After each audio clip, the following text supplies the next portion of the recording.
All right, everybody, welcome to the Full Vantage podcast. Obviously, my name's Trevor. This is obviously the Matthew Slaughter. We're going to have a convo today. We're going to get after it today. Yes. And we actually have a specific topic that we're going to talk about, talk around, address. It's going to be vulnerable, personal, and at the same time, it's going to be the prayer and the idea is that it's powerful for someone else. That someone else can say, hey, me too. And I'm there with you. And you can say, hey, I'm not alone. Right. There's others. And at the same time, let's not have this thing that we're going to talk about cripple us anymore. Right. It's not inherently bad. Mm. It's not evil, actually. No. It's a feeling. It's Right. emotion. It's a thought. It's a weight. Right. Some would say that it can end up crippling, but can't a lot of things that are unhealthy or Sure. that we don't approach well. Sure. And so what is this thing? This thing is talked about a lot, and we're going to talk about why it's talked about a lot. Yeah. And maybe how we can maybe talk about it less or more, talk about it more directly. Yeah, which or may be better. productively, Or yeah. That's right. Productively is the word. Sure. And the topic is anxiety. Yeah. Let's overcome. And let's have a conversation about it. And as we talk about it, I think it's important for me as I think about it, it's important for me to say, okay, maybe what is it? Is the clinical definition Right. or some type of idea. And let's begin with defining it Sure. and thinking about it from that way. So, Matthew, would you define define anxiety for us from your point of view, using your own words, or you can use Webster's or some other. I think it would be worthwhile to maybe just to give the actual definition, Please. like the actual definition of anxiety. I was hoping you would. I knew you would.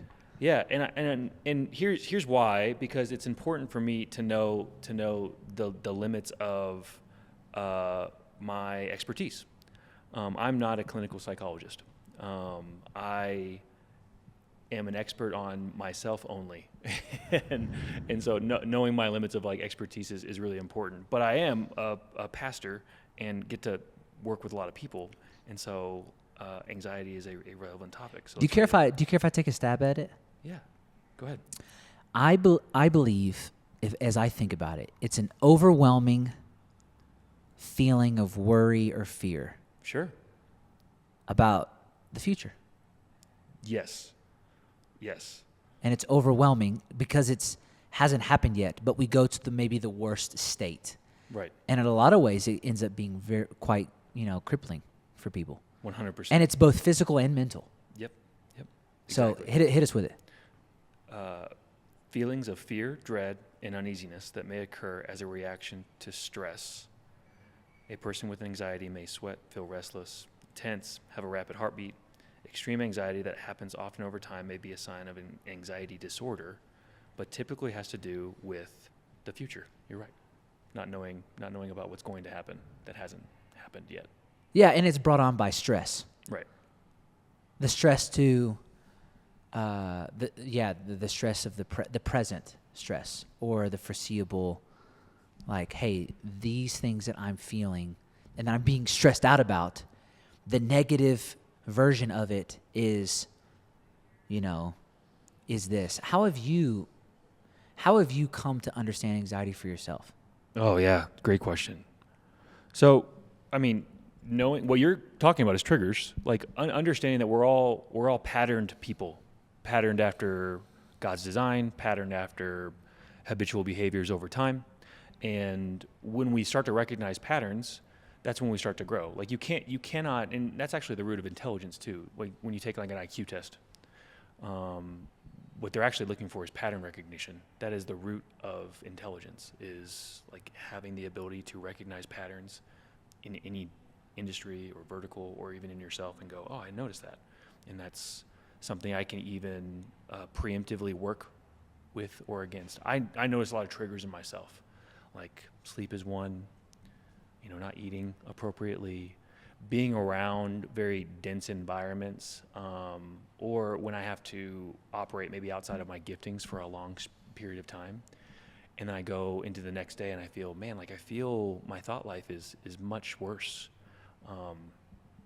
But the practice of thinking about what you're thinking about and then thinking about the triggers that got you there, like noticing when you like, oh my, I'm feeling anxious, and being able to name that, that's one level of maturity. The next level of maturity is being able to say, I can kind of work backwards and go, man, what happened? What happened to get me to feeling this way that I typically don't feel that? My wife has actually helped out tremendously, where she'll see my countenance change really rapidly. And our wives are gifted in this, and our friends are gifted in this. And Yeah, you say, like, people you were just fine. close to us People close to us, 100%. that actually know you. And you can experience, like, maybe talking to them in the morning, and I'll come back in at like lunch or whatever, and my countenance has changed. And Kayla will look at me and she'll say, what happened to you? What happened in the last couple hours? And I'll be like, what do you mean? She's like, you're anxious, or you're frantic, or you seem a little angry or frustrated. What happened? It's like, and my knowing that she's right is my visceral response to say, I'm not anxious, I'm not frustrated, I'm not. But she's right. She knows me better than any other human living. And what has been helpful is to go, how do I preemptively look at that moment and go, well, I can actually look at the patterns. Well, I didn't sleep very well last night, or I had a really rough conversation that's still opened and I haven't really closed it, or whatever it is has caused me to have a negative outlook. Personally, you asked, what has helped me understand anxiety more? And I think understanding God's design has really helped me. God gave us this wonderful gift in being able to visualize the future. How God designed us. He could have designed us anyway. And he gave us a very large portion of our brain to think about things that have not happened yet. Like we could have operated in such a way where it's like we can only think about the present and the past. But God gave us a third of our faculty to think about the future. And that's really compelling to me. Now, what happens though is we take this ability to vision for our future, or see into the future, or think about the future, and we either go positive or we go negative. The negative version of having vision for your life is anxiety or worry.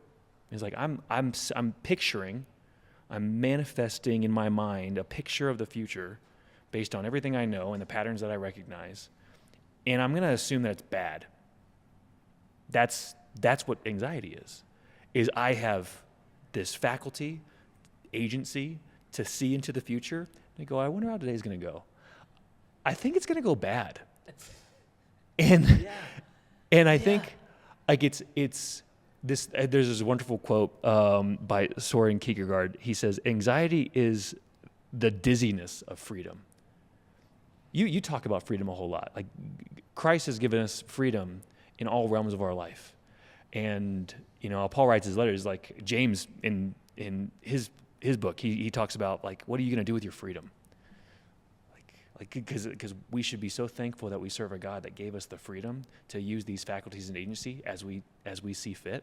The hope is that you use them the way he hopes that you use them. But we tend to go towards chaos or dizziness or frustration or worry or the negative, and that's what anxiety is. It's you saying, this thing hasn't happened yet.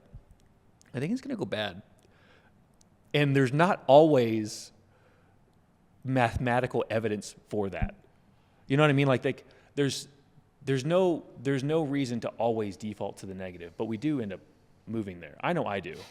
I go, okay, I've got these X meetings today, or I'm going to be doing this thing with the family or whatever, and it's easy to go, oh man, what are all the things that could go wrong? And that's anxiety.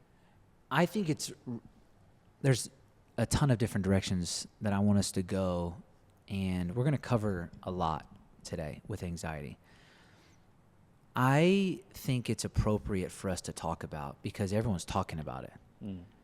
And I think it's also appropriate to address maybe why everyone's talking about it. Mm. And how that may be a part of the issue. Oh, yeah. Because it's not that we're talking about it, but how we're talking about it. Right. And I just think of the moments that I have had anxiety cripple me almost. Sure. Can you describe how you've had maybe a moment of anxiety that crippled you? Yeah. I mean, speaking to a large body of people about the truths of Jesus Christ that are meant to shape them brings, or has the opportunity to bring, a lot of anxiety, because we're human. You're talking about speaking. Speaking, yeah. Okay. Speaking. Preaching, giving speaking a sermon, to people, speaking in front of people. doing a presentation in There any it is. capacity. Okay, got you. Like you're giving. That's what the is number one biggest stressor in every data is having to present to public speaking. Yeah, it's like public people's speaking. And, Right.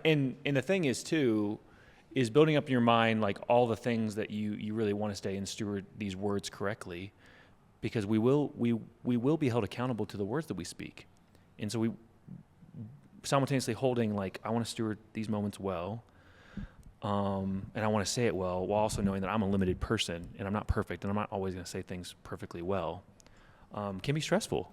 So speaking's one. Feeling the weight and pressure of time, that also gets me. Like you can, for me personally, I can make it to where I want to truly maximize every single moment and make it wildly profound and miraculous. And that's not a realistic expectation. You can be present. That's where I found is like, you can be present and you're not focusing on anything else. And that's mature level number one in being a good person to everybody. Making these moments that are majestic in nature and they're like exciting and delightful and making people laugh, like that's where it starts to get really stressful, is you start to put these expectations on yourself. And so that can give me symptoms of anxiety. And then ledgering would probably be my third. Third would be me looking around and recounting all the interactions I've had in a day or in a week and going, man, I could have done so much better. And that's helpful, but it can become rapidly hurtful when you start to go like, yeah, I've really failed in a lot of ways with all those conversations, and I really wish I could have spent more time here, or I wish I would have said this. And you start to like ledger yourself and go, man, I was a solid D- with all of my interactions today. And then you start to like feel like, oh man, like I guess I'm going to just be a D- the rest of the day or tomorrow. And that's just unrealistic. It's not fair to yourself. No, it's not. One of the, how about you? If I think about the crippling moments for me, it has to do with me reacting in a poor manner. Sure. To something. Yeah. And I think it's specific to the one that stresses me out the most is when I act poorly toward my kids. Oh, dude. Yeah, man.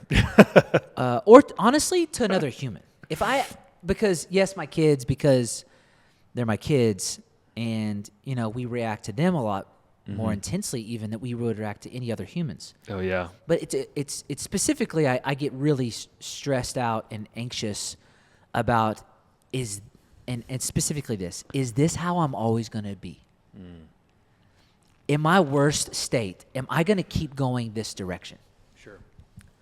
I cannot, if I'm going to be a good dad, a good friend, a good leader, a good man of faith, Jesus follower, pastor, human, if I'm going to be of high quality and be the best version of myself, I cannot react like this.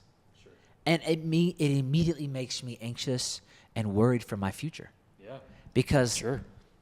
I think, how do I get control of this? Yeah. How do I yeah. move from here? Yeah. Totally crippling. I need to, dude. Yeah. It's funny you said control. I'll find it, but I heard a quote recently that was like, anxiety is not a product of thinking about the future. It's trying to control it. Say that again and say it with your chest. Anxiety is not a product of just thinking about your future. It's trying to control it. Yeah. Like I'm trying to perfect every version. And the thing I bring this up way too much is like that moment in Endgame where Doctor Strange is like imagining all of the versions of reality all at once. And he says, hey, there's, 3 million, whatever, 2 million, whatever, and only one goes well. You're like, dude, what? Like, that's how we feel. Is like, well, The only way this goes well is if I have it this way and I know exactly what's going to happen. And that is so wildly unrealistic. Like to be that prepared and have that much vision, and then most importantly, that much control over whatever is about to happen to you. And to be able to go back and reflect on, I wish I could have not gotten upset with my kid or been short with them or whatever. All we can do is go, oh man, I recognize that. Let's go talk to him about it. Like, hey man, I'm really sorry, buddy. I don't want to be that way. You forgive me? Let's try again better. I'm going to work on this. Can you work on this? Sweet. Well, and you're addressing it not because you're perfect, but because you're leaning into it, because you also want them to know that you're imperfect and that that you need them just as much as they need you in some ways. 100%. And so I think that's a huge piece of this is, hey, I did mess up here. Right. And this is causing me a lot of personal friction, right. Anxiety. I'm worried about this in my future. Right. I don't want to do this again. Right. Here's who I want to be. Yeah. Here's how I want to handle this. And this is a clear pathway. Here's how you can help me. Right. No matter how old they are, we can have this conversation. It may just look like using less words. Oh yeah. But I'm just in the firm place as a dad, as a friend, of saying like, hey, we need to identify this thing.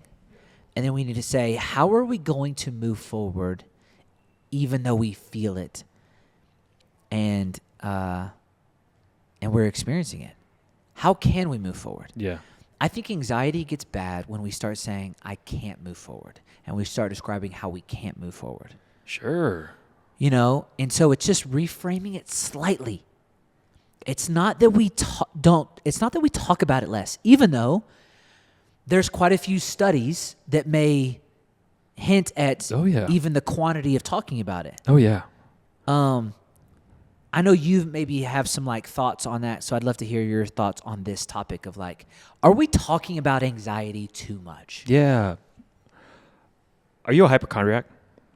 What does that mean? Are you a person who, when they hear about somebody being sick or they're around somebody who's sick, they immediately worry, am I going to get sick?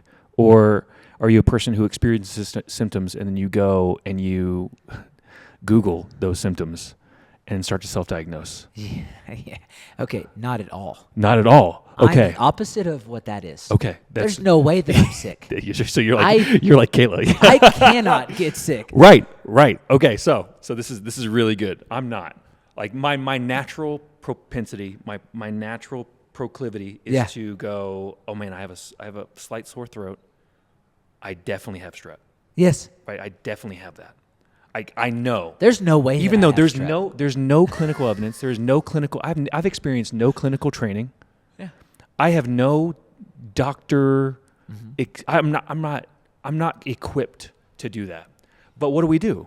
We experience negative things, or we see a pattern of negative things, and then we take it upon ourselves to go and research, not just it in a good way. Because it's not about research. I think researching is good. I think going and looking is good. The problem is we go to extremes. It's like you go and you say, I have this itch on my back. And then it's like, well, I definitely have lupus.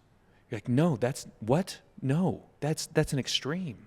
And experience a hypochondriac or being a hypochondriac in any capacity kind of illuminates what I imagine is happening in mental disorders or cognitive behavioral disorders like anxiety and depression. And I want to be really careful here because I don't want your audience to hear, well, I think that because we're thinking about anxiety or talking about depression, that it's creating most cases of depression and anxiety. I think we could all agree that would be unfair. And I think that there are definitely cases where people have anxiety disorders based on trauma or past crisis, current crisis, that, yes, see somebody. You need Jesus, a therapist, and medication, great. But then there's this whole body of people that I do think is largely in part the majority, who just because they've had access and gained language to talk about anxiety and depression, that they might be self-diagnosing. And that's not a feeling too. There's multiple studies that have communicated just by nature of us getting language to talk about it and the tools that you can self-diagnose. WebMD is great, maybe, but not always. Like if you're, like I don't trust myself. I don't think I have the maturity to operate levels of heavy machinery. And I think it's all fair to say. I'm trying to like find illustrations to illuminate this point.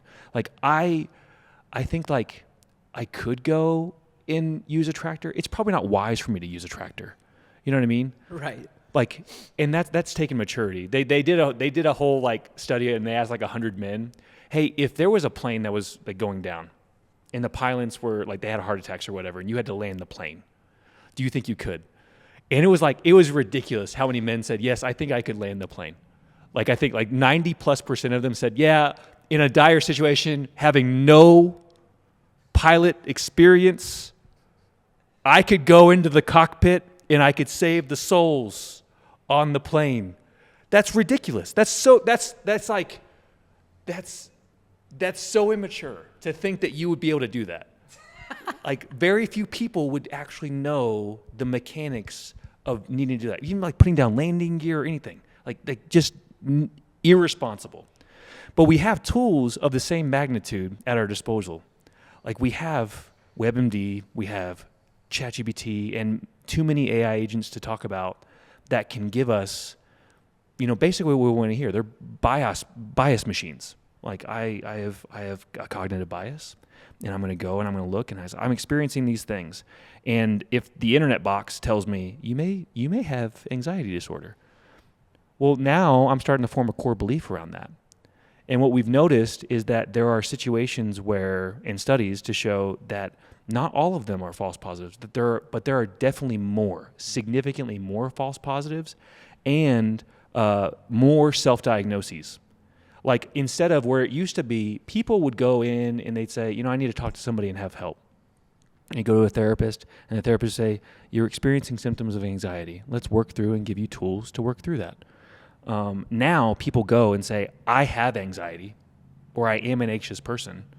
And they're self-diagnosing and going in with a full bore expectation and a clinical self-diagnosis that they gave themselves to these people. And I think that's important because I'm not a doctor. You're not. I mean, you could be, but you're not yet. We'll say you're not yet. I think it's important to know, like, getting help on the front end without diagnosing is really helpful.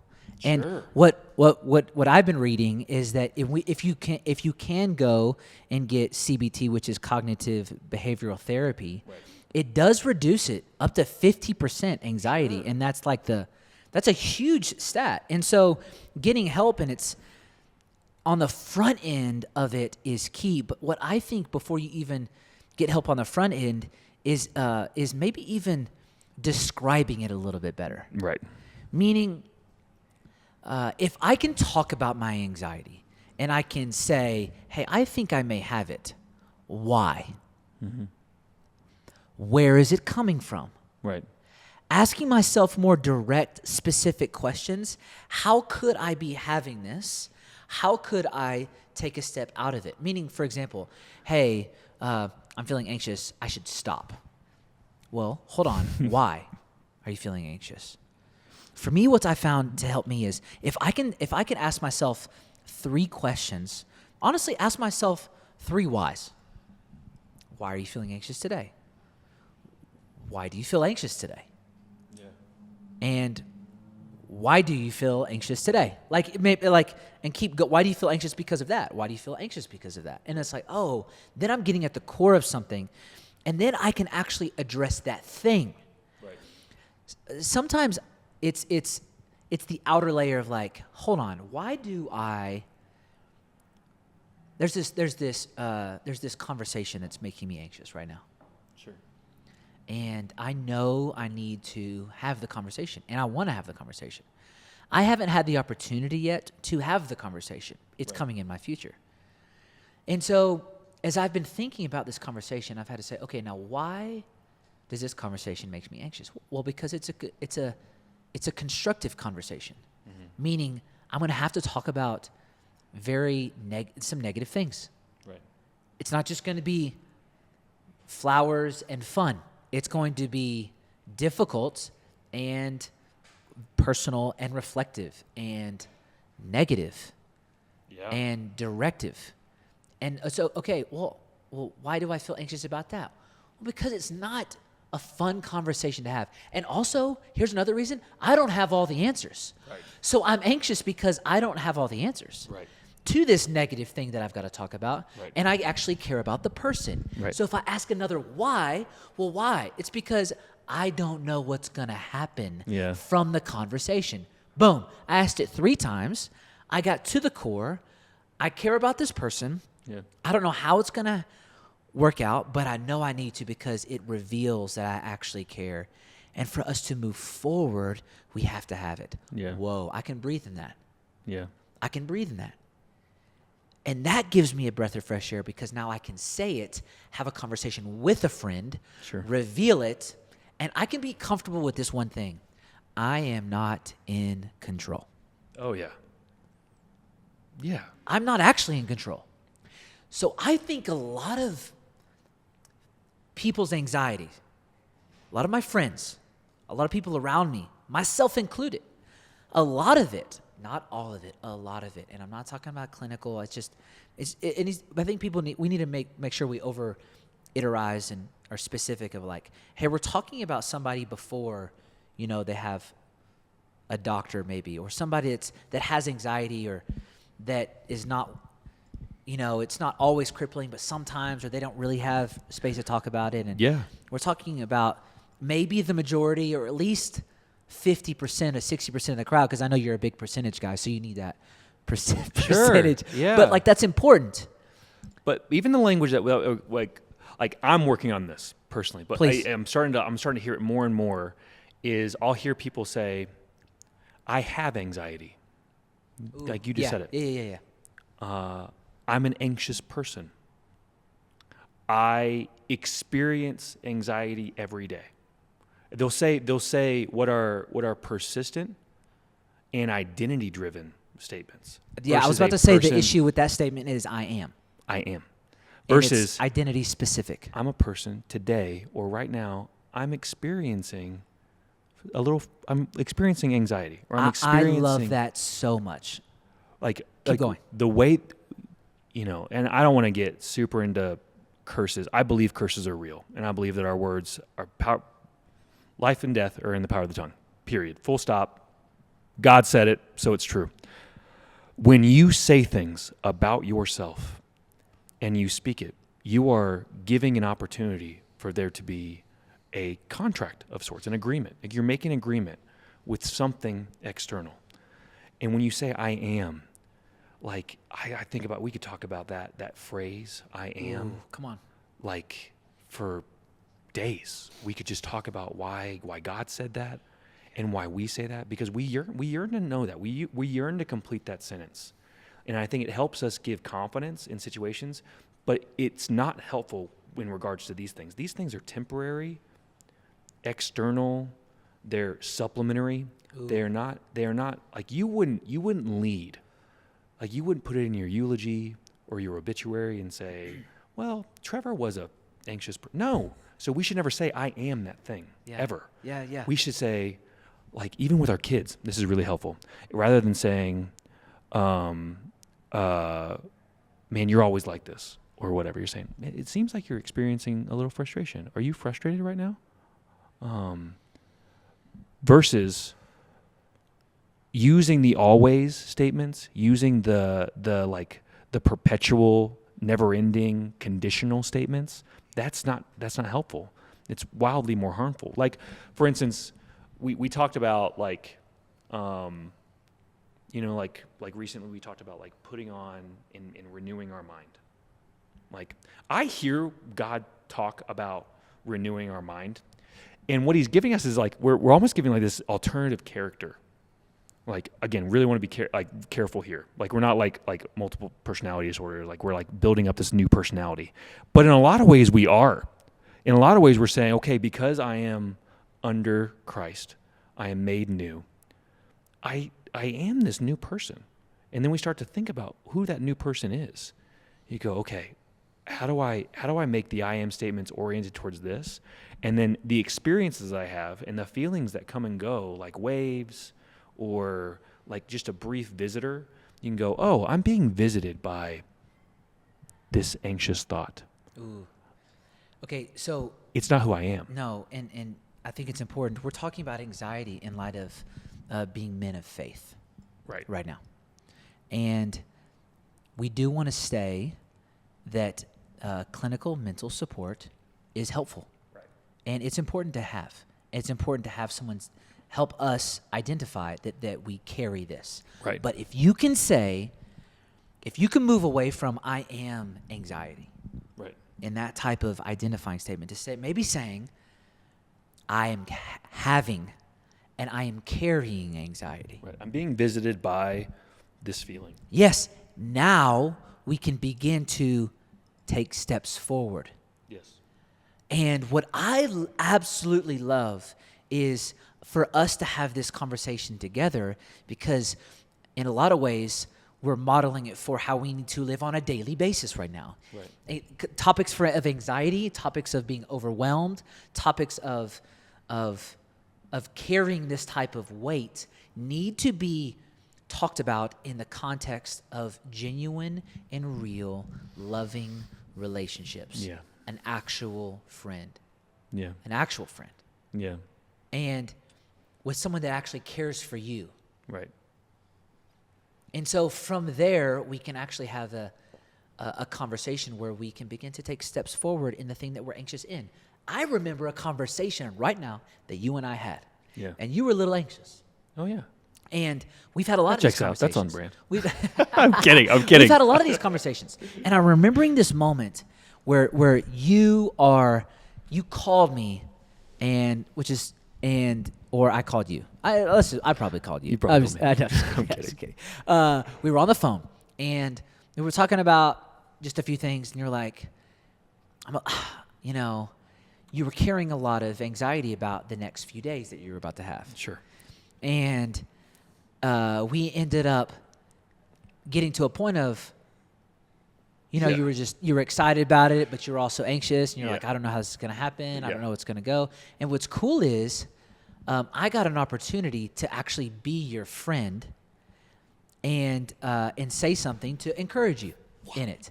Yeah, which maybe it was a smack or a hit upside the head. I like to view it more of just an encouraging word to get you to step into like, oh, who you actually are. Yeah. Not being in control of the situation, not having the situation and the feelings control you, but you control them. Yeah. You control who you are Right. as you step into this. Right. In your own mindset. Right. But you've done that for me. I'm just remembering one. Yeah. It reminds me of this because I love this. Just like the role of friends. Proverbs 12:25 says this. Yes. Anxiety weighs down the heart, but a kind word cheers it up. Yeah, dude. I love Proverbs. Yeah. If you've never Masterclass in friendship. whoever's listening, if you've never read the book of Proverbs, read one a day. It's why there's 31 chapters. Yes. Yeah, dude. Do you think it's why God Dude. God led it to be 31? Dude, maybe. I don't know. I don't even care. It's epic, though. It doesn't matter. But if you can read one proverb a day, you will gain so much valuable wisdom. Anxiety literally says this. Anxiety weighs down the heart, but a kind word cheers it up. Mm-hmm. I just can't help but see over and over and over again, you in my life, me in your life as friends, just other people, when we speak into each other's lives, a cheerful word, the anxiety just begins to settle. And it maybe just feels a little bit more manageable all the time. The more people that I have helped me carrying the load in the context of friends playing a role in anxiety. Yeah. And in some ways, I think because we see a world that's lonely and more lonely and more lonely, we're going to see anxiety rise and rise. Because do we have others that actually care about us in our life to help us manage all of the emotions, not even just anxiety, just all of them begin to settle because we have somebody that is with us. Oh, sure. Like, so I love what you said. Like, we need, you know, the Cliff Notes version is we need friends as a mirror to see parts of our life and remind us, because everything that really happens to us is we hear. It's not about hearing information or not being able to access information. Like, it's never been hard. It's never been easier to access the information that you need, want, desire, ever. You can find and even justify anything that you're feeling in any given moment based on how you're feeling. And so the really scary part about that is you could never have interactions with other humans, and you'd have plenty of ways to fill your time to do so. What friends do is friends who understand what friendship is too, and that's what's kind of important. Is It's not just kind of important. The opposite is also true. Negative friends who carry a ton of anxiety yes, and who lead you down paths of negativity, guess what? They increase your level of anxiety. They increase all of the emotions. Friends can play a massive, important role in both adding a lot of anxiety or a lot of really difficult emotions and helping Sure. relieve them. Sure, and you're so right. Anxiety is contagious. Negativity is contagious. It just is. Like, it's really difficult to be totally resilient to negativity around you, especially if it's around you a lot. Like, I find myself, like, I could be having the best day. I have one interaction with a person who has the most negative outlook, and the net change is not nothing. It's always something. Same deal with like anything you watch. Like, I'll watch like a show, and it'll be like a negative episode, or it'll be like really intense or whatever, and it changes. Like I can feel myself change. And so people lack the two tools. They lack the awareness of what a friend should and is in the friends in their life, and then they lack the faculty to evaluate and challenge in moments when they experience a negative friend or a bad friend, or to honor a good friend. I think, like, we talked about friendships a while back, like 2 months ago, and friendship, the most simple explanation that I've ever heard is seeking the best for one another and then taking responsibility for it. And bad friendship is where you sacrifice one of those two sides. You either don't seek the best, you don't know the best, whatever it is, and then you actually don't take a level of responsibility for it. What you described when we had that phone call is, I know what's best for Matthew right now, and I know who Matthew is, and the best thing that Matthew needs right now is to be reminded of who he is. And so by taking responsibility for it, I'm going to tell him, because that's what friends do. Most people don't understand what friendship is. They think friendship is a transactional arrangement. It's like a deal. It's like, okay, like, you do this for me and I'll do this for you. It's like, no, like, real, authentic friendship is just that. It's seeking the best for one another and taking responsibility for it with no expectation of return. There's no ROI evaluation. There's like, hey, let's look back at the last quarter. It feels like, this is just becoming a bad deal. Like, our profits are down. I really don't, there's not anything like that. I'm just wanting, I expect mutual responsibility of our best. That's what friendship is. There was a clinical study that I read about where they said that people with strong support systems recount or reveal 70% less anxiety levels. Oh, yeah. And I just can't help but imagine what it would look like if we began to have friends and be a friend that were so valuable that we would give our lives for. Oh, yeah, sure. What do you think? Nightmare. No, one thing to that. Nightmares are born in the dark. Sure. Nightmares are born in the dark. Yeah. You not having lights around you and be literally, or even just outside of your house, like, the worst ideas and the worst thoughts you have come in darkness when you're just lonely or isolated. I'm trying to use better language to describe, like, just how prolific and dangerous it is to just live life alone. Yeah, and being known is one of the most important pieces to finding a community or a friend group. Right. Being known. I've Yeah. heard this. It's being needed and known. Those are the two Sure. things. And if you can get those two things, you can actually be a part of a system and have the system be a part of you. Right. The system being like the system of care, like the Sure. social construct. I think what is the question that's coming to my mind is, what is the one attribute of a high quality person that helps relieve anxiety and stress that most people, you can say a few, by the way, but I want you to hit on one attribute that most people overlook or are not aware of when it comes to a quality friend that either relieves stress or relieves anxiety to help you overcome. Okay. Because I think overcoming is a team sport. Yeah. Can I say that? Sure. That's good. Anxiety overcoming is a team sport. Yeah. So Sure. what is one team member or one characteristic of that team that helps you begin to overcome that most people overlook? Yeah. If you're recruiting the team. Yeah. Man, again, I wish it was a better word for it, but the word is just their hope. Like having a person who is hope filled and faith filled, like will change your life.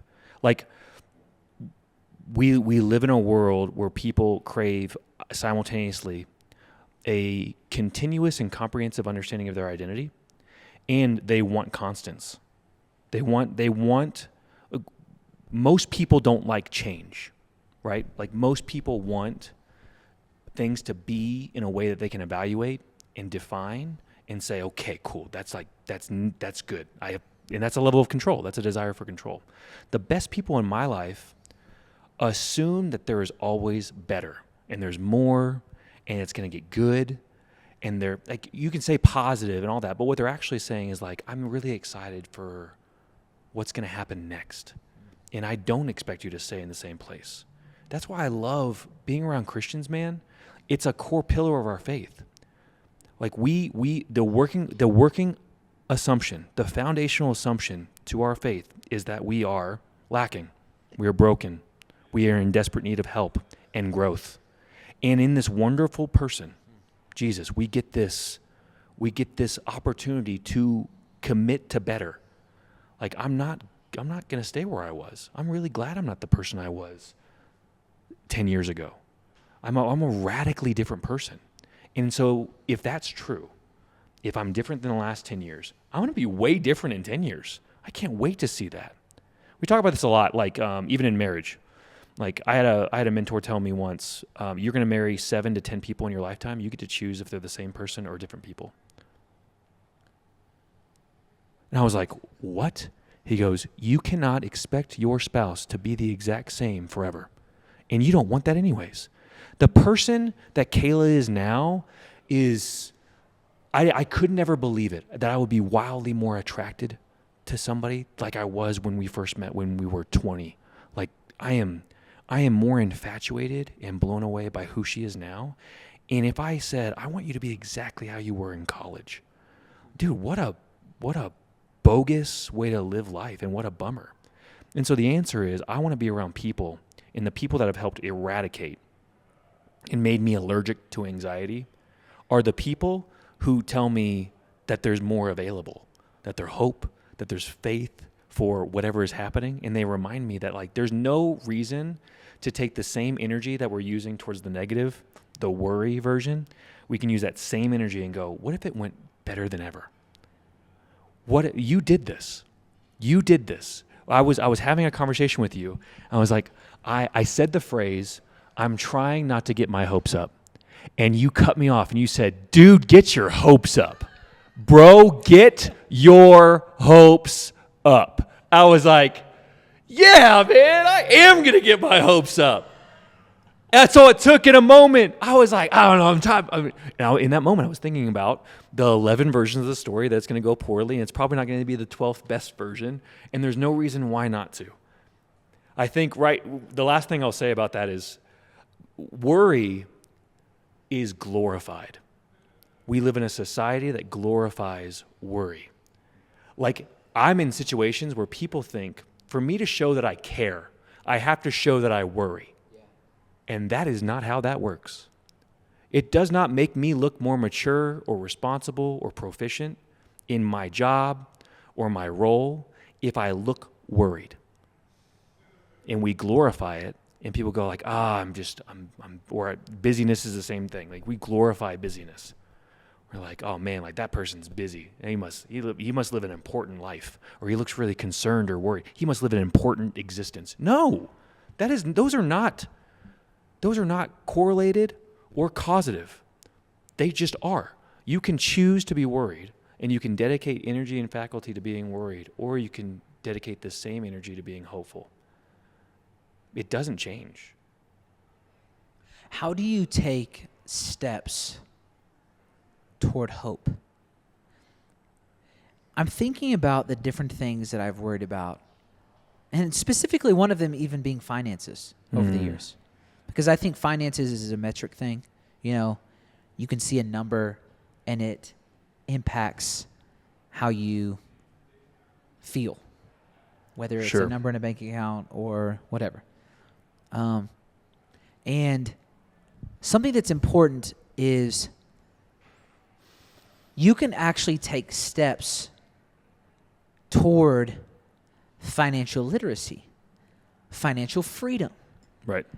And those are better and better steps because you got coaching that was health in the financial area of your life. And I think that is huge. And I think that's a piece of even the clinical side is who is coaching you on your positivity, who is coaching you in hope, who is coaching you toward your future. Sure. And if you don't have someone coaching you toward a better future, you're probably going to digress and revert to the negative. Right. And so that is where your social structure comes in and ushers in a potential opportunity for you to be coached. Right. Who are you surrounding yourself with? Are you surrounding yourself with people and some of them being a little bit ahead of you? And are they healthy in the anxiety realm, in the hope realm? Oh, yeah. In the this future and creating a future realm? Have they created a future? What have they created? How do they speak to you? And something that's interesting is I look back at my life and I think, okay, here's what's going to remove some of my worry. Can I see a possible outcome where my finances are okay for the next 12 months? Can I see a positive outcome where what would the number be where I would feel okay with what's in my bank account for the next 6 months? That question is so good. What's the number? What's the number? And let's be real specific on what we need. And then guess what you have to do? You have to celebrate it when you hit it. You have to celebrate it because then you said, oh, I have reached a point of where I've changed. Anxiety no longer has a hold on me because of who I am now, who my identity is now, because my identity is based off of how I just lived the past however long it took me to get here. Yeah. I have changed. Yeah. I have renewed my mind on a daily or regular basis because I've now thinking of thoughts that are higher than what I used to have. Yeah. And dude, I just think we can, if we get the right people around us, just even the right, there's 4 of us in this room right now. If just us 4 were to have a consistent relationship, I promise that us 4 could be immensely better. Now, us 4 don't always get to spend time together. Sure. This is actually the first time that all of us have been in the same room, just in this kind of scenario. Yeah. But I promise if we did, we would go somewhere and it would be of value. Yeah. Because we wouldn't allow ourselves to not get somewhere of where we get more healthy, of where we get more free, of where we become and we create more of what we need and what we're looking for in life, where there is hope, where there is positivity. Why? Why do I believe that? Because I have a body of work that I am not in control, that I can say, hey, I have done this before. Excuse me. I have been a part of this before. I didn't do it. Yeah. That's the correct thing. Yeah. I didn't do that. I was a part of that. Yeah. Well, that allows me to say like, hey, I can stand on that body of work to step into a future of where there's more body of work, more confidence, more joy, more excitement, more love, joy, peace, patience, kindness, goodness, faithfulness, gentleness, self-control, where there's so much light and freedom and there's not darkness or things I'm avoiding. We say anxiety. Guess what? That has been in my past. Avoidance. Oh, yeah. I have anxiety. Guess what that also means? You're avoiding the truth. Yeah. Why? Because it's being fleshed out in anxiety. Yeah, that's a feeling. Right. But if you don't start asking where it's coming from and what's the source of it, you're actually just avoiding. So you're saying you're anxious. I have done this. Hey, I'm anxious. I'm getting overwhelmed. Well, why? Where's it coming from? What's the source? Let's talk about that. Let's get somebody that's healthy in that area to come into our life. Let's go somewhere. Yeah. Let's not sit back. Let's actually create a future where we can be not overcome or overwhelmed negatively. Guess what? The opposite is also true. I can be overcome and overwhelmed positively. And I can breathe fresh air. Yeah. And now I'm starting to get excited about a group of people that are finding friends and relationships that are so healthy that anxiety is not something that we don't carry. We carry it. Sure. But we know how to offload it. We know how to see the levels of our anxiousness go down because we can solve for it. Yeah. Because one of my favorite things about Jesus is he's like, hey, why don't you just like let me hold that? Yeah. Like let's put that burden, put that care on my shoulders. Yeah. And maybe, just maybe, you'll learn how to live in some grace. Yeah. And walk. Don't worry about running. Just walk. I like that. Yeah. This is another quote by Rove May. He says, "It is an ironic habit of human beings to run faster when we've lost our way." That's not always the most helpful thing. It's ironic, like we're like you don't know where you're going, and so you start to run faster. You ever been there, like where you're like you don't really know what the answer is, and so you start to move quicker or talk faster or whatever. Yeah, I mean, Jesus is really kind in saying like, well, I mean, I'm not hurried. My burden's light. Like, come to me, all you who are weary, and I'll give you rest. And my fixation tends to be on making a goal for myself that's like, I don't want to experience anxiety ever. And it becomes a what, right? Like I want to live in such a way where like I'm never going to experience anxiety. And that's not realistic either. Like what Jesus cares more about is how you respond when you have that visitor. I love that language because if even giving this to our kids, it's like I'm being visited by anger. I'm being visited by sadness. I'm being visited by anxiety. I'm being visited by frustration. They are not part of you. They are visiting you for a moment, and they'll pass by. And it reminds me of how like Paul talks about like taking every thought captive.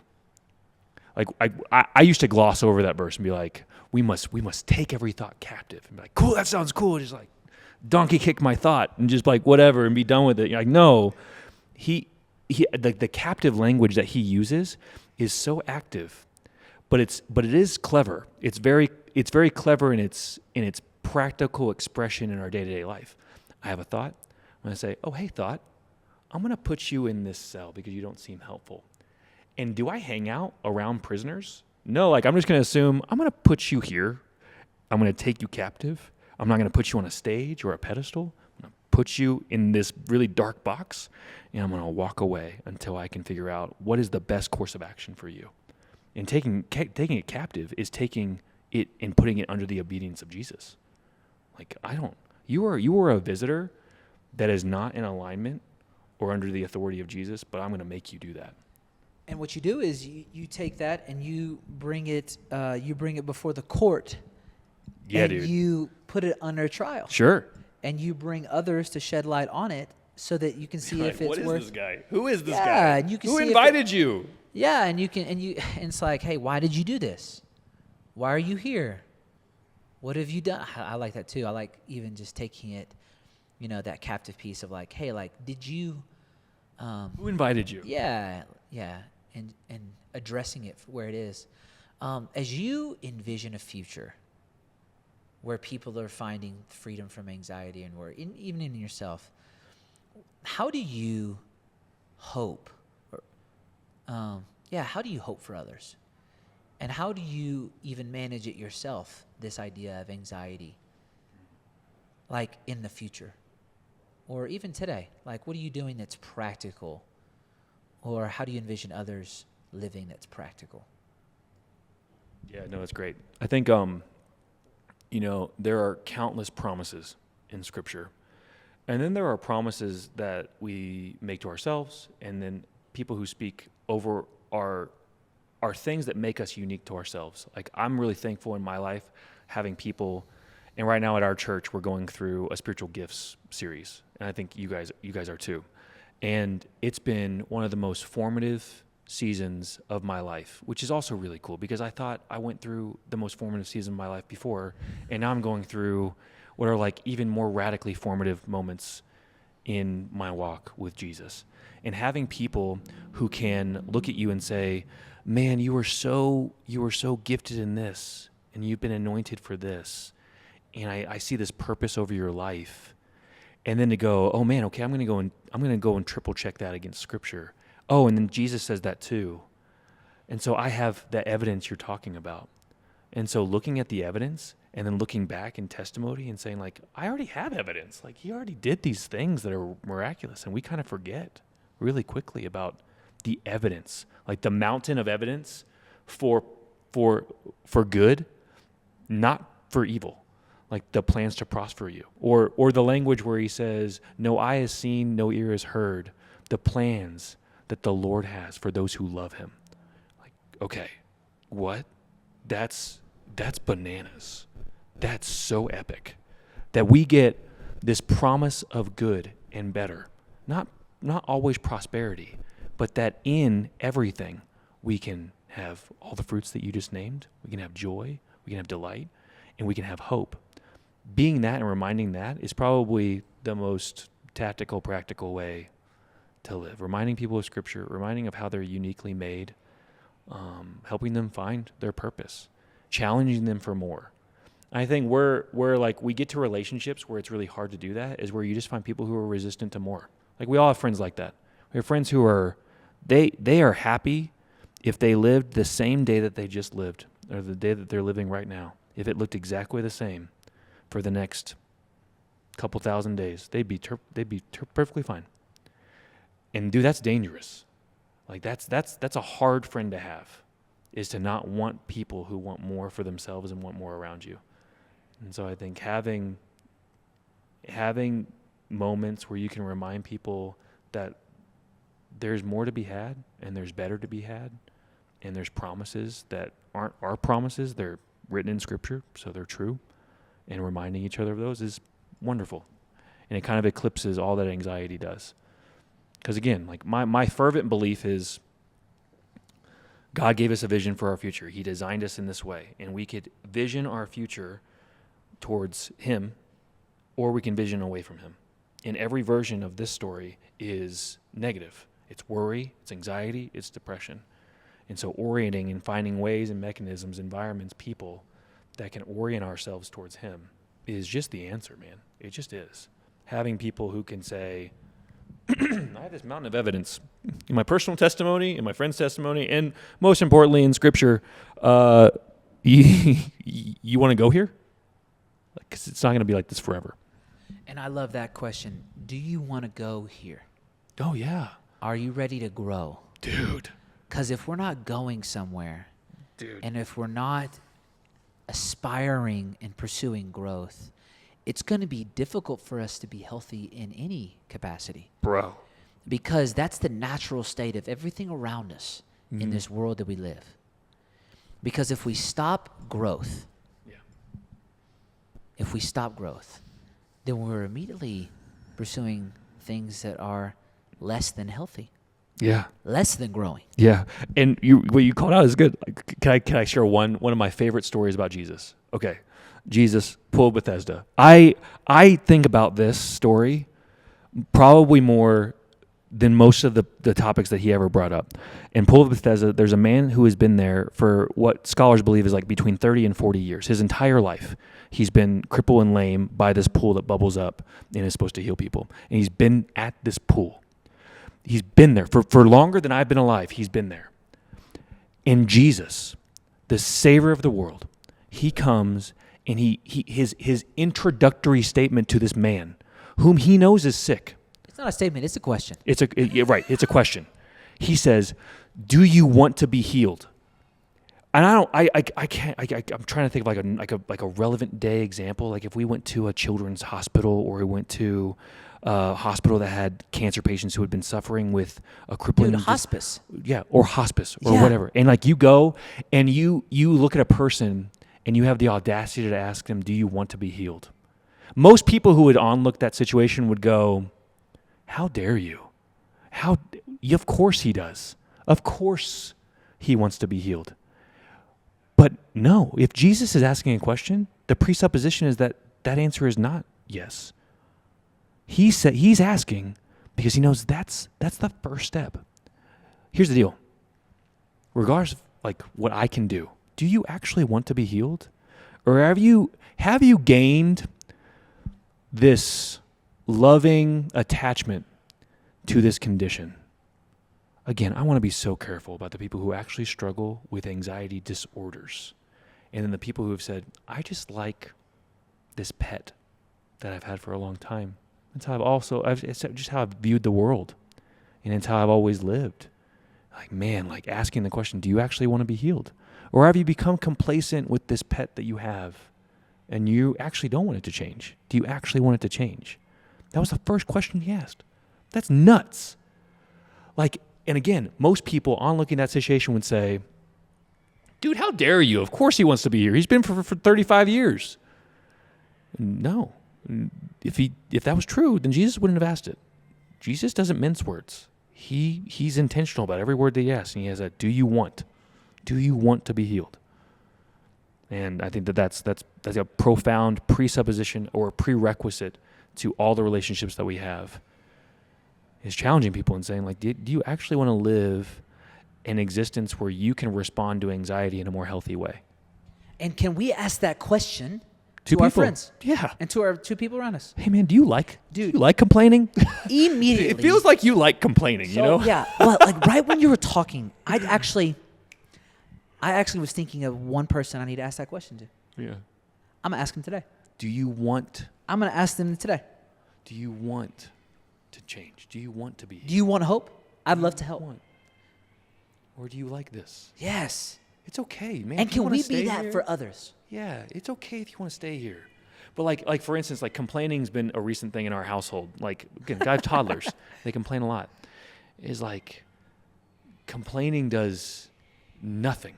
Like it just does nothing. It does nothing for us. It's a colossal waste of time and energy. It provides no value, but it lies to us and says, if I complain about this and talk about all the negative aspects, it gives me some semblance of control. Complaining is, and then you ask a person, you go like, it seems like you complain a lot. Do you want to complain? Do you like complaining? I bet you don't. You strike me as a person who doesn't want to have a negative outlook on it. Do you? Let's have a positive outlook. I'm not as clever as I should be. I have friends that are very clever who all say something negative. I'm not as clever as I should be. That's no, hilarious. or strategic or tactful, right? I have friends who I will say something negative and they're so brilliant in how they reorient the conversation. Like I'll say, "I'm really frustrated by this." It's like, "Oh, well, isn't it cool that like you're getting to even go through this problem? Like, it's not completely shattering your life, or it's just a brief problem." You're like, "Oh my gosh, I haven't even considered that this isn't going to be forever. This is just a blip." One of the best ways that I like to renew my mind is to pray, to release control and to give credit and control to who's actually in it. And it's not me. Right. It is God. And that's what I firmly believe. And so I actually read a research article the other day on prayer and meditation, and it said that there was 40 that if you pray and you meditate, it's likely that 40% you will carry 40% less stress and anxiety. Oh, yeah. And if you do that on a regular basis, it becomes exponential. It actually grows. Right. And so I love thinking about practically the statement of, are you in control? If not, then you should probably give it to someone who actually is. Sure.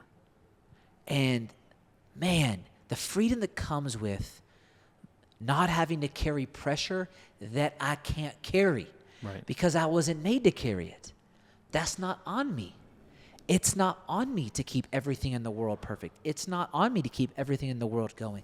It's not on me to do any of that. It's on me to be who I need to be where I am. Right. And to be a light and be encouraging and be uplifting and help others. Yeah. And what I've learned is if I can help someone else and serve someone else to find hope and help, guess what that does immediately for me? It allows someone to do that for me who's actually in control. Yeah.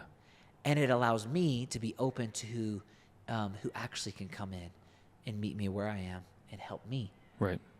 And so I believe that there's a hope for every single person listening on this podcast. Oh, yeah. It doesn't matter how negative your life is. It doesn't matter how stressed out your life is. It doesn't matter how anxious your life is. Mm-hmm. It doesn't matter where you are or where you've been or what you're saying or what you're doing right now. You have a hope and you can actually step into freedom. Yeah.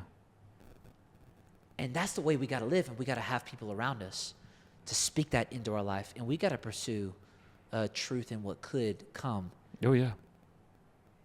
on the other side of anxiety. Yeah. Pursuing growth and not settling where we are today. Sure. As we bring this maybe this conversation to a close, because I think we've kind of exhausted where we are just for today. I think in this topic, what would you like to leave this conversation with saying? I mean, the verse that comes to mind is where Paul was writing to Philippians, and he says, do not be anxious about anything, but in everything, through prayer and petition, with thanksgiving, present your request to God, and the peace of God, which surpasses all understanding, will guard your hearts and minds in Christ Jesus. And that phrase, you could study that every day, and you wouldn't fully get it. And it would always help you. And it's what you're describing. It's like, don't be anxious about anything. And that it's easy to hear that and go, well, Bible told me to not be anxious, so I just won't be anxious. It's like, no, that's not what it's saying. It's saying by what? Through prayer and petition, with thanksgiving, present your request to God, and then the peace of God, which transcends all understanding. And so do not be anxious about anything, but in everything, through prayer and petition, it kind of predicates on a lot of the things that we're talking about. Like being able to name what's actually going on, I think is a superpower. I just do. I think people who can stop in a moment and go, man, I'm noticing I'm getting a little frustrated. Or, man, I think I'm a little bit restless. Or they can actually like see and see in themselves and go, I'm experiencing these visitors in some way. And then people who can actually talk and reflect on their day and say, these are things that happen. Like I woke up a little off today and I couldn't exactly figure out why. Being specific in your conversations to God is something, I think, praying, yes, 100%. But like when you pray, being able to actually talk to God about what's actually going on is a superpower. And it's like, I think it's easy to get in prayer and people go, well, I don't know what to say. It's like, well, just say what's actually going on. Your prayers to God are not informational. You're not giving him information that he didn't know. It's like, hey, I didn't know if you would know that I'm going through this, but just in case you didn't know, I want you to know this happened today. He knows. He is intimately aware of every single minute that has happened to you. He wants you to express trust that I'm going to give it to you. And so what does that mean? It means specificity. It means this happened today, and I was angry when this person said this word in this way at this time, and I felt like this, and I hate feeling like this because you say I shouldn't feel like this, and so please do the things you said, God. Make me feel this. And then Paul says, be thankful with thanksgiving. Gratitude, Erwin McManus, we talk about this a whole lot. Lubricant of the brain. We do this thing in our house where if we get to complaining, because we do, like I complain, we get negative, we get anxious, we'll look at each other and we'll say, take 5. And you have 2 options in the slaughterhouse. You can go and take 5. You can go and actually take a walk for 5 minutes. And the assumption is you're talking to God in that 5 minutes. Or you can, in a moment, in front of everybody, you can say 5 gratitudes. Now, most of the time it's that. And it's never not once worked. It's never not once where somebody goes, okay, 5 things I'm grateful for. I'm grateful that I have a spouse who challenged me to do that. I'm grateful that we had food on the table. I'm grateful that we're in an air-conditioned home. I'm grateful that Jesus told us we don't have to be victim or slave to these things, etc. And oh my gosh, what were we mad about? What were we negative about? What were we complaining about? I think Paul was very prescriptive in how he wrote that. He said, do not be anxious about anything, but in everything. And everything isn't like most things. No. He said everything. So the last thing I'll say is I purchased these books called Every Moment Holy, and they're liturgies for every moment, because I was really challenged at a retreat to hear how people were praying about things I have never prayed about, like the changing of a diaper is one of the liturgies in there. A liturgy for changing a diaper. And you go like, what? You can pray when you're changing a diaper? And I hear God say, yeah, I hope you do, because it's kind of gross, man. If you want to talk to somebody, I get it. It's 2 a.m. You need somebody to talk to about how gross this is, but how beautiful it is. You can talk to me. And I think we lack the ability to talk about everything with God. We lack specificity with God, and then we lack thanksgiving with God. And you do those things in prayer, yeah, life's going to change for sure. So that would be the last thing. And then as you surround yourself with people, and as people come in your life and community, I think it's important for us to taste and see. Everything we're talking about, taste and see. Begin to take steps forward as you taste it and you see that it's actually helpful. Don't expect to have everything solved until you start tasting and testing and seeing. And let's take steps toward having anxiety not overwhelm us, but see us overcome it. Sure. See us keep taking steps forward. See us keep taking steps of hope. I love 1 Peter 5:7 because it's real simple, and I think it's how we can begin to surround ourselves with friends and eventually surround ourselves with the Lord, surround ourselves with God, our relationship with Jesus. And it's cast all your anxieties on him because he cares. Yeah. Yes. Because he cares. And if we can be that for others and surround ourselves with other people that do that, guess what? We may end up in a situation where we're realizing that God cares about us. Yeah. And how freeing and grateful is that place to be. Dude, that's good. That's good. And I love talking about this with you. I hope others have enjoyed it, or at least we're taking stock or taking inventory of our anxiety and of what overwhelms us, and maybe how we can take steps forward when we do get into those situations. And we were talking about earlier before we started this podcast, and this is a great place to end. If you are carrying anxiety and you're joining us right now and you're listening to this moment, to this one, and you haven't necessarily talked to anyone about it, you're not alone. Yeah. I've been there before. Matthew's been there before. Alejandro's been there before. Aaron's been there before. And guess what? We didn't even need to ask each other that. We just know. Yeah. Because we've all been there. Because we're human. And we need help and we need hope from other places than ourselves. Right. And so I just want to encourage you to take some steps. Let's begin to taste and see. Let's begin to see people around us. Let's begin to ask questions. Let's begin to go a little deeper. Let's begin to ask why, maybe 3x, just more than just once. And let's begin to not have anxiety be a part of our identity from here. Mm-hmm. We're carrying it. That's not who we are. Yeah. And yes, get help, medical help if you need it. And that's okay. And guess what? Sometimes you may need somebody to go with you. That's what a friend does, goes with you into those situations, into those moments. So yeah, we're here for you, and thank you for joining us in this episode. This is Overcoming Anxiety on the Full Vantage podcast. with Matthew Slaughter. Thank you guys. Have a great day. We'll see you later.